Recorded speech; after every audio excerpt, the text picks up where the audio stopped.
سمود عرب کا ایک قبیلہ تھا۔ یہ لوگ سمود بن رام بن سام بن نوح علیہ السلام کی اولاد میں سے تھے اور حجاز و شام کے درمیان سرزمین حجر میں رہتے تھے۔ آج سے تقریباً 5000 سال قبل حجر علاقہ میں مشہور قبیلہ سمود رہتا تھا۔ یہ قبیلہ قوم عاد کی نسل سے ہے۔ حضرت ہود علیہ السلام اور قوم عاد میں سے جو مومنین اللہ کے عذاب سے بچ گئے تھے، قوم سمود ان کی اولاد تھی۔ اس قوم میں بھی رفتہ رفتہ بت پرستی آ گئی تھی۔ اس وقت یہ علاقہ سعودی عرب میں ہے، جو ان دنوں مدائن صالحہ کے نام سے جانا جاتا ہے۔ مدائن مدینہ کی جمع ہے، جس کے معنی شہر، جبکہ صالح مشہور نبی حضرت صالح علیہ السلام کی طرف سے منسوب ہے، یعنی حضرت صالح علیہ السلام کی بستیاں۔ مدائن صالح مدینہ منورہ اور تبوک کے درمیان مدینہ منورہ سے تقریباً 380 کلومیٹر شمال مغرب میں واقع ہے۔ مدینہ منورہ جاتے ہوئے مدائن صالح سے 22 کلومیٹر پہلے العلا نام کا ایک شہر آباد ہے، جہاں لیموں، سنگترا، انگور اور آم کے علاوہ گیہوں اور جو کی بھی خوب کھیتی ہوتی ہے۔ لیکن العلا شہر سے صرف 22 کلومیٹر فاصلے پر مدائن صالح واقع ہے، جہاں 5000 سال گزرنے کے باوجود آج بھی زندگی کا کوئی آثار دور دور تک موجود نہیں ہے، کیونکہ اس سرزمین میں سرکش قوم پر اللہ تعالیٰ کا دردناک عذاب نازل ہوا تھا۔ اس لیے جو حضرات مدائن صالح جاتے ہیں وہ پانی، جوس وغیرہ اپنے ساتھ لے کر جاتے ہیں۔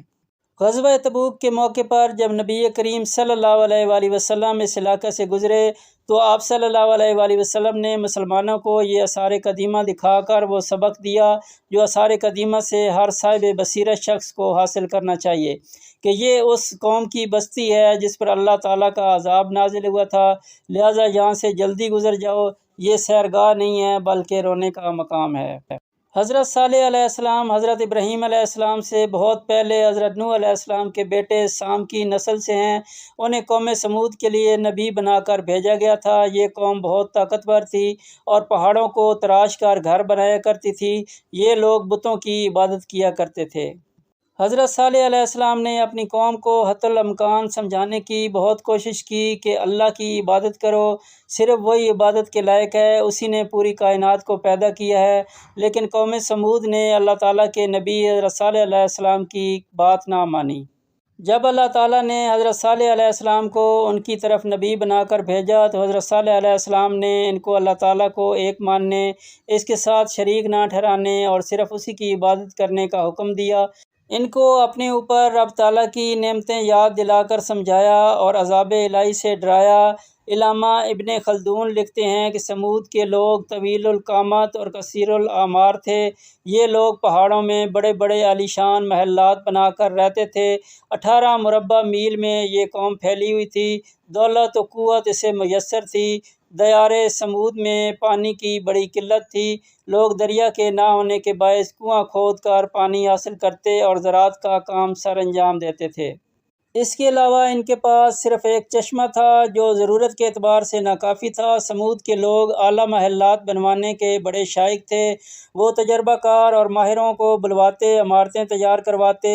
مختصراً یہ کہ قوم سمود بیشتر وقت انہی کاموں میں لگا دیتے تھے۔ آہستہ آہستہ ان کا یہ شوق بڑھتا گیا اور یہ لوگ اپنے خداؤں کی سنگین مورتیں بنوانے لگے اور ان کی پرستش کرنے لگے۔ حضرت صالح علیہ السلام نے فرمایا کہ اے لوگو، اللہ تعالیٰ کے سوا کسی اور کو پوجنا چھوڑ دو، صرف اسی کی ہی عبادت کرو جو اس کائنات کا واحد خالق مالک ہے۔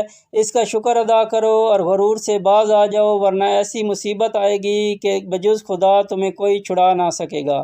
اس پر قوم سمود نے کہا کہ اے صالح، ہمیں تم سے یہ امید نہیں تھی۔ حضرت صالح علیہ السلام نے عرض کی کہ مجھ پر اللہ تعالیٰ کی عنایت ہے کہ مجھے اس نے تم لوگوں کی رہنمائی کے لیے چنا ہے۔ تمہاری عمارتیں، محلات وغیرہ کسی کام نہ آئیں گے، یہ سب فنا ہو جائیں گے۔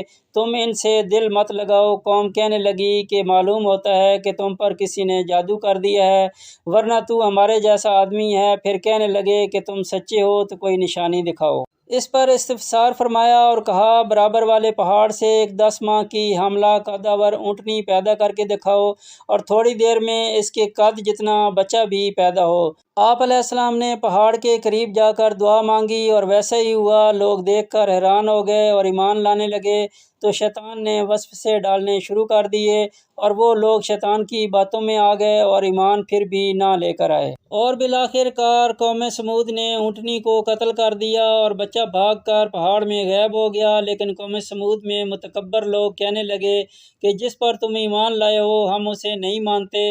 آخر کار اونٹنی کاٹ ڈالی۔ اس کے باوجود اس ضدی قوم نے توبہ کرنے کی بجائے کہا، اگر تم پیغمبر ہو تو وہ عذاب ہم پر لے ہی آؤ۔ اور پھر اس سرکش قوم نے حضرت صالح علیہ السلام کو قتل کرنے کا منصوبہ بنایا، جیسا کہ اللہ تعالیٰ نے سورہ نمل میں ذکر کیا ہے۔ لیکن اللہ تعالیٰ نے اس سرکش قوم کو رستے میں ہی ہلاک کر دیا اور ان کا منصوبہ دھرا کا دھرا رہ گیا۔ آخر کار 3 دن گزرنے کے بعد شدید زلزلہ آیا اور آسمان سے ایک ہیبت ناک چیخ کی آواز نے ان سب کو ہلاک کر ڈالا۔